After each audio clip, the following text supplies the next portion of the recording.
ಈ ಹಳೆ ಮಂದಿ ಹೇಳ್ತಿರ್ತಾರ ನೋಡ್ರಿ ಮನ್ಯಾಗ. ಅವ್ರ ಕಾಲದಾಗ ಹಳ್ಳ ಬತ್ತಿದ್ದ ನೋಡಿರ್ಲಿಲ್ಲ ಅಂತ. 12 ತಿಂಗಳು ಹಳ್ಳದಾಗ ನೀರ್ ಇರ್ತಿತ್ತು ಅಂತ ಹೇಳಿ ಕೇಳಿರಲ್ಲ. ನದಿಗಳು ಬತ್ತಿದ್ದು ಬಹಳ ಅಪರೂಪ ಅಂತ ಹೇಳ್ತಿರ್ತಾರ ಅವ್ರು. ಯಾವಾಗೋ ಅವಾಗೊಮ್ಮೆ ಇವಾಗೊಮ್ಮೆ ಬರಗಾಲಕ್ಕೆ ಬಿಟ್ರ. ಈಗ ಹೆಂಗಾಗದ್ರಿ ಪರಿಸ್ಥಿತಿ? ಈ ದೊಡ್ಡ ದೊಡ್ಡ ಡ್ಯಾಮ್ ಕಟ್ಟಿಂದ ನೀರ್ ಇಂಗ್ಸೋ ಕೆಲಸ ಏನಿದ್ರು ಸರ್ಕಾರದ್ದ ಅಂತ ಹೇಳಿ ಗುತ್ತಿಗೆ ಕೊಟ್ಟಂಗ ಆಗೈತಿ. ನೀರು ಹೆಂಗಾರ ಇಂಗ್ತೈತ್ರಿಪ್ಪ ಮಣ್ಣಾಗ.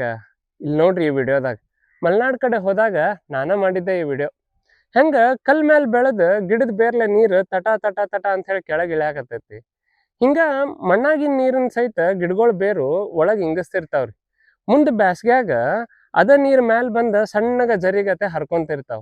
ಹಿಂಗಾಗೆ ಇವತ್ತಿಗೂ ನೀವು ಕಾಡ್ನ್ಯಾಗ ಅದು ಹೋದ್ರ ಎಲ್ಲಿ ಮನುಷ್ಯನ ಕೈ ಚಳಕ ಆಗಿರುದಿಲ್ಲಲ್ರಿ, ಅಲ್ಲಿ 12 ತಿಂಗಳ ನೀರು ಸಣ್ಣಗ ಹರ್ಕೊಂತಾನೆ ಇರ್ತೈತಿ. ತಾನಾಗೆ ಬೆಳೆಯೋ ಕಾಡು ಡ್ಯಾಮ್ ಗತೆ ಯಾಕೆ ಕಾಣುವಲ್ತು? ಈ ನೀರ್ ಇಂಗ್ಸು ಗಿಡಗಳು ತಾನಾಗೆ ಬೆಳಿತಾವಿಲ್ರಿ, ಅವ್ಯಾಕ ಇಂಗು ಗುಂಡಿಗತೆ ಕಾಣುವಲ್ವು? ಹಂಗ್ ಕಂಡ್ರ ಕಿಸೆದನ್ ರೊಕ್ಕ ಕಿಸೆದಾಗ ಉಳಿತಾವಿಲ್ರಿ. ಅಲ್ಲಿ ರೊಕ್ಕ ಉಳಿದ್ರ ಗೆದ್ಲಿ ಹತ್ತಿಗಿತ್ತೇವ ಅಂತ ಹೇಳಿ ಖರ್ಚು ಮಾಡ್ಬೇಕಲ್ಲ ಅವನ್ನ. ಅದು ಎದಕ್ಕ? ಗಿಡ ಹಚ್ಚಾಕಲ್ಲ, ಇದ್ ಗಿಡನ ಕಡ್ಯಾಕ.